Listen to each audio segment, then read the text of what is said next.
حریم وادی تور است شراره میخواهد، صدای پای اناالحق دوباره میخواهد. شنو خطابه فخلع بیا به وادی عشق، سپاه حضرت معشوق سواره میخواهد. ز جان گذر کن و بازآ به سوی شمس و قمر،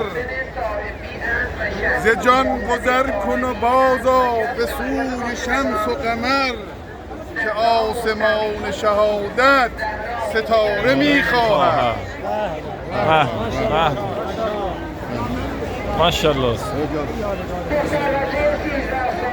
که آسمان شهادت ستاره میخواهد.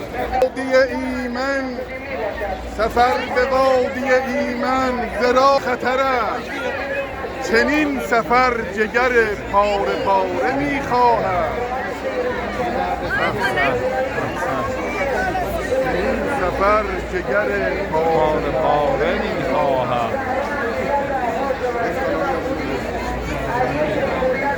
من حسین چخ عزت و جاهالشان، ورمیشم لذات زنیان غم و آهالشان. دامن نن ای کرم دریاسی من ام چکمرم، درگه نن چخ عطالر گاه و بیگاهالشان. به به به، آزم آرامت آیت یا حسین اکسیر عشق است، سرت بر روی نی تفسیر عشق است.